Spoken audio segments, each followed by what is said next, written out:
Welcome back to Fly Guys Golf. I'm Tanner. We got a really good one for you today, guys. We are at True Spec Golf in Scottsdale, Arizona. True Spec is one of the premier club fitting companies around the world.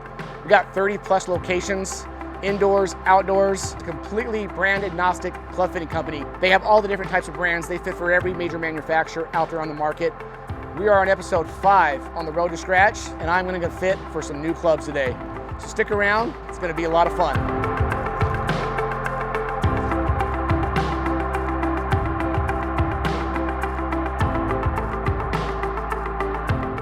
All right, we're gonna take a look at the whole thing, right? Pretty much. There's a couple of things in the bag that I think I'm comfortable with, but we'll talk about it. I got my own opinions of what I like and want, and I don't want to be persuaded by that, right? Sure. And I think just like when we fit people, we see that all the time, is they want something, it may not fit them, and we have to be the one to tell them, hey, that's not gonna work. Yep. So that's your job to me today. So I got data on my side. That's true. Numbers don't lie, right? We're gonna start with irons. We're gonna take the 6-iron. Okay. I'm gonna blueprint that. I'm gonna see how it's set up. Okay. So I'm gonna look at loft, lie, length, shaft flex, really how big the grip is, all that kind of stuff. I'm Gotcha. gonna basically see how it's put together. If you guys can, subscribe to the channel. Really appreciate your support. Trying to build this channel up a little bit. We're having some fun doing it. Enjoy the content today, guys, and let's see what we get fit for. I'm gonna have you hit your gamer, and you're gonna hit it 5 to 10 times. I'm gonna talk about some data and how I'm gonna be able to help you.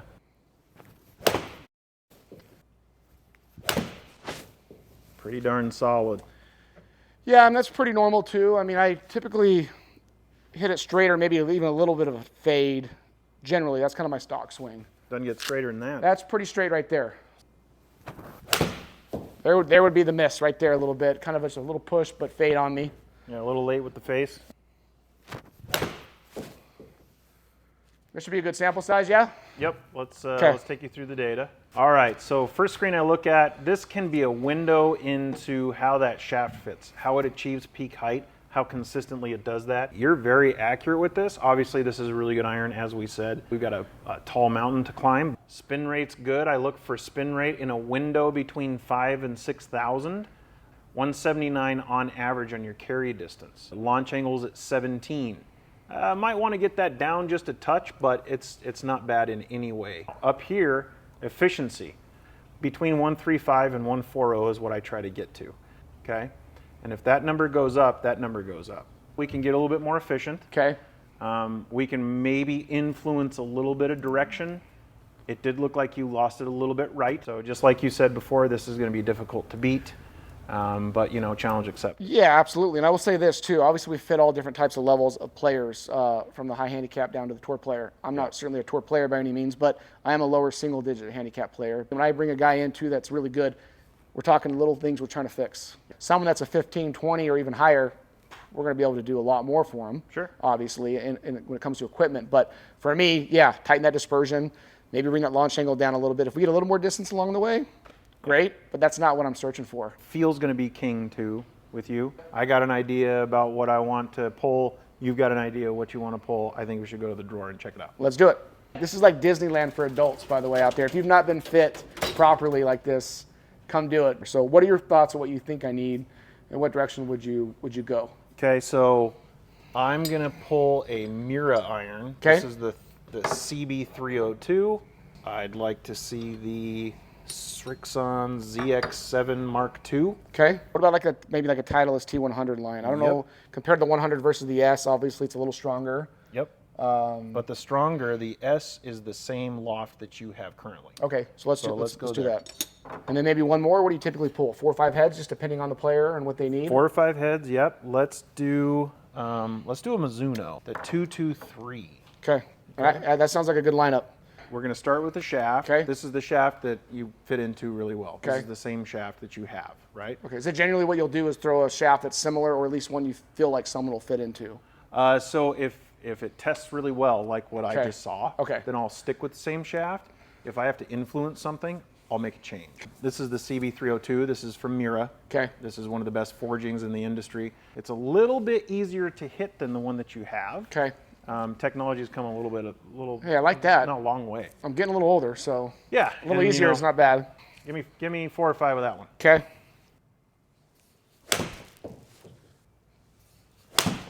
And this lie angle is what? That's 1 degree upright Okay. of our standard. Gotcha. So our standard is 62 degrees on a 6-iron. Okay. This is 63. That felt good. There you go. That went 200 too, so I gained distance. Yep. I don't think I swung that much faster, but that felt good there. That was efficient. A little behind that. I will say this, it does feel a little upright.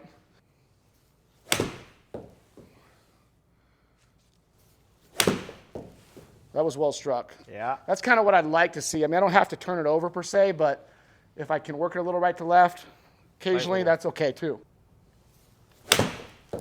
That was money too. Yeah, that was solid. How'd it feel? Awesome. I hear that all the time about Mira. The fact that they make this that forgiving but still feel that good, yeah, is ridiculous. So, yeah. All right. Okay, here is the Srixon ZX7 Mark II. This one I've been kind of curious about just because of the V-sole at the bottom, and I know I get a little steep out there sometimes. I know they're not quite as forgiving as the those 302 Miras at the bottom, but it has a good sole to it. Yeah, that V-sole is great. Yeah. It's good for people who dig and for people who need bounce.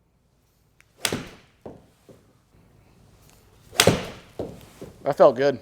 Yeah, that was solid. This is the Sleeper Company. You know, it's definitely lowered your spin. Came down a little bit. Yes. A little low on the face, a little towards the heel. I think that's where I feel the big difference when I missed it, compared to the Mira at least. Like, I don't know if the sweet spot on the Mira might be a little more forgiving towards the heel, just a little bit. Yep. So at least right off the get-go, I'm leaning that way a little bit. But I mean, when I hit this thing well, that felt good. Yeah. Mizuno 223. Okay. We're staying in Japan right now. I like that. Obviously, Mizuno's kind of known for their irons in the golf world. Yeah. I mean, the grain flow forging, the way that they put that forging together really makes it feel good. Slight pull. I'm assuming these are all 63. These are all upright 1 degree. Yes. Yeah, that felt good. Just a touch behind that, but that's a typical ball flight there. Yep. That was a little bit of a miss as well. Yeah, good miss though. Straight miss. It's a mark of a good fitting. Okay, this is the Titleist T100S. Okay. I got to say this off the get-go. This doing this, I'm usually on that end, so this is much better. I can do this every day on this side. No, I love what I do. We love fitting golf clubs for sure, but it's fun to test the new equipment out too. But it just feels a little smaller. It is. Overall. It's a thin top line. It's designed to look like a blade from the top. That felt okay. Maybe a little toey. Lift it open just a little bit. A little leaker. So that's the beautiful thing about what we do, right? So we don't care what is in your hands, right? So we're going for performance, but at the end of the day, if you don't like the way it looks or the way it feels or something about it, it's not a marriage. We're not gonna proceed. Like numbers wise, 137 efficiency, good spin, but it did have a little just different sound to it. Yeah. I think that was mainly it when I hit it. It was the sound wasn't quite what I liked. Some people have described it as clicky. Yeah. Right. So some people love that. People like it. Well, let's look at data. Okay. Okay, looking at the data here, we're going to go left to right here. So you got 121.5, let's round up to 122. You're going to look at ball speed, and you're going to see the king of ball speed here is going to be Mira. I want to point this out real quick. Sorry to interrupt you, but I was looking at this. As good as my irons are, and the ball speed on all of them are higher. Yes. So obviously technology has improved. I know irons, everybody asks like how often you need to change and all that. I got good irons, I can go play with those, but you can see this, all 4 clubs actually are a little bit faster. You're going to get more forgiveness. That's the thing. Like on the centeredness of contact, like right in the middle, it's probably going to be about the same. Yeah. And that Mira is really built for better ball speed off of misses. Yeah. And miss hits are really good with that. And you can see it in the 0.6 standard deviation there. That's fantastic. 16-degree launch, good launch. Yeah. I like that launch. 5,500 spin, so I round up just a little bit there. Launched it just a little bit right, so it didn't go left, so the lie angle to me is in a good place. Okay. We can meet at the middle and go to half. Sure. Now, you gained 10 yards of carry distance. That's really good. So when I go through this and I look at the gain in carry distance, you gained everywhere. The Mizuno, you only gained 1 yard. But then you look into this standard deviation. You had standard deviation of 2 in the Mira and yours, so you hit the Mira as consistent as yours. Yep. But you gained 10 yards. Okay. So that's really good. So when I go through that data, okay, second place would be Strixon, but we're not going to leave 4 yards on the table. Sure. So we're going to go to the next screen. We're going to look at it and go, okay, efficiency-wise, well, most efficient, that Mira. Yep. That's fantastic. So I am going to just put those two up against each other. You can see how we tightened up dispersion. Yep. Peak height stayed about the same, but you can see that you're carrying it basically as far as yours would roll out. Okay. Almost. I do like that my spin came down just a little bit because you and I both know spin will go up outdoors, potentially 400 or 500, RPMs, and so 6,000 is a good number for me that I like outdoors. So this actually looks really good. Yeah, typically better players want a little bit more spin for control. Yep. It's increased efficiency. You swung it actually faster, so when I see club head speed come up, that means you're confident with it. I will say that Strixon was probably a close second. Yes. I mean, Strixon iron to me the numbers were close. They felt really good. I could see me gaming those as well, but I'm honestly leaning towards the 302s. Yeah, I think the 302 is a good fit. Yeah. So I think we roll with that. I think we found a new gamer. So 302s from Mira. I think we're gonna have to put these in the bag. Yep. So love it. You guys seen some of my playing rounds out there. Driver is definitely the weakness, and I have a tendency to fade it and slice it. I'll say fade, power fade, a lot. And I'd love to be able to not necessarily turn it over per se, but if I need to, that'd be great. I just would like to hit a little bleeder. All right, let's take some numbers off of your driver. Okay. We fix a lot of those. That was better. A little higher on the face, maybe a little towards the toe, but it worked out. That was solid. Yeah, that was a better swing. Well, that's a cheap way to take spin off, hit a high toe. Listen, if I could hit it where I want to every time, I wouldn't be a fitter. Yeah, So you'd be on TV. That's right. That was decent Pretty too, solid. but I just think this spins a little bit too much. I know the weight's in the back now, but Yep. I just that's too much for me almost. Yeah, we're gonna take a look. We're gonna see what we can do. Okay.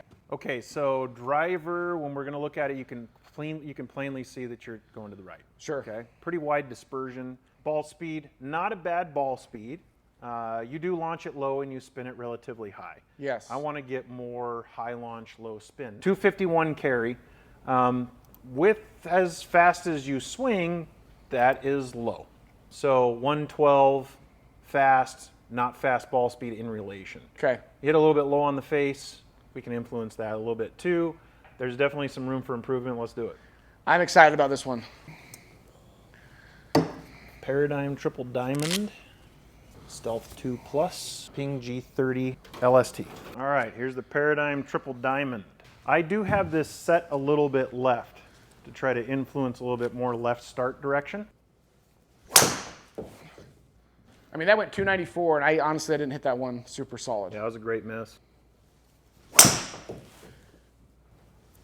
That was a good swing there. Yeah, that was hit pretty well. How's this feeling to you? I mean, feels pretty amazing, to tell you the truth. That was bombed. I mean, it didn't feel 315 good. This driver has the weight push forward, so it's a little bit more low spin. Okay. But they did a really good job of making it very forgiving for what it is. Usually when you put the weight forward, the forgiveness goes away, just like you talked with your driver before, so you shifted the weights. This has that same ability. Capability. I mean, I just carried 287, went 315. Yeah. And it wasn't even my perfect one. That's what's nuts. Then you can see in this Stealth 2, you can move the slider weight all the way to the draw position. That's what we're going to do. We're also going to close the face, so this is going to be left-left bias, as much as this driver can be.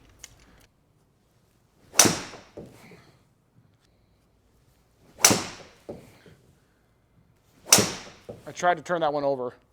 Would I take that if I was out there playing? Absolutely. Sure. But honestly, I like the Callaway right now. I feel like I've missed the Callaway a little bit, and I still got better numbers. Yes. Yep. Okay.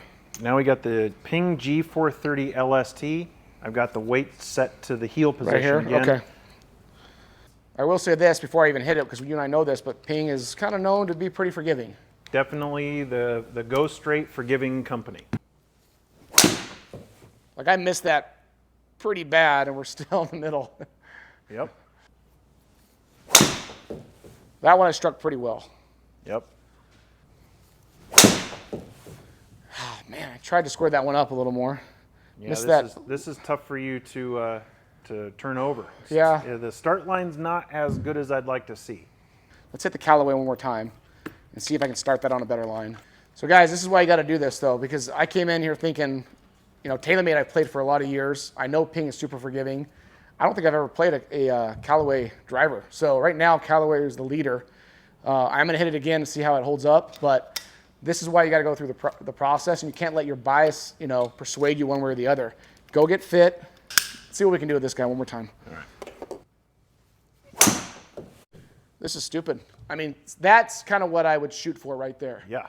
Where I would know it would just bleed a little bit. I guarantee this is a low spinner too. Yep. So that one went 307 on a little fade. So just like we talked before, if you're going to launch at 11, 2250 is a really good spin rate. But if I can miss the face a little bit and still get these numbers out of it, I mean, to me, it's a no-brainer right now. Well, that's what we're doing all day. We're maximizing your misses. For one, should we just let one fly a little bit? Yeah. See what happens? Yep. Dude, that's the flight I envision again right there. That's roasted. Yeah, I don't mind a little fade. 300-yard carry. And to people who think that you can't fade the golf ball and hit it far, obviously you don't know what they're incorrect. Yeah, you're incorrect. Yeah, most of the best players in the world hit fades. And to think that you have to hit up on it too, by the way. Guys on tour, I think it's 1.1 is the average down. Yes. On tour. And I was 1.5 down. I got 2,400 spin. Yep. All right. We found myself a driver. That's a winner. That is unbelievable. So. All right, Tanner. So numbers-wise, we obliterated your game. We really did. Yeah. So when you look at the ball speed, you start there from 158 to 166, launched it higher, spun it lower. That's what we wanted to do in the beginning. As you can see, it ended up a lot straighter. Yep. Now you're at 290 carry. You went from 251 to 290. That is a huge See, I know I had that in the tank in the last number of years. It's like I really have to hit it perfect with my driver to get over 3 bills, like total. Yep. And now I feel like I can miss it a little bit and still be 300. That's a no-brainer. Am I able to take this now, or? No, we got to build it up. And we get that question a lot. Maybe we can expedite it. Yeah, yeah. Maybe we could do that. I know some people. You know somebody? Okay, maybe we can expedite it. No, this is going in the bag soon. I'll tell you that. Yeah, it should. Okay, so after the driver, we're gonna start to fill in some gaps. Okay. So as far as your 3-wood goes, you can grab it, but we're not going to touch that thing. Okay, so usually when I hear that, I go, okay, M2. Graphite design, this is a really good shaft. It's a good combination. If you like it, I'll put the head cover back on. I've had it for so many years. It's like it's security just one of those blanket. Trusties. I do not touch security blankets. Yeah. And another thing too with the wedges, I play Scott Golf. They're based out of Utah. I've played them for at least 10 years. Awesome wedges. Yeah. I've kind of dialed them in. I'm actually just going to replace these with new ones this year. Sounds good. So I just really, really like them. We'll stick with those guys, and we should be good, man. All right, man. So sounds good. Appreciate you. Yeah, man. Thanks for your help today. If you can, do me a favor and subscribe to the channel. Really appreciate it. Maybe make a comment below, something you've got fitted into recently. I'm always interested to see what people are playing out there. So thanks for hanging out, guys. And till next time, you guys know the drill. Let it fly.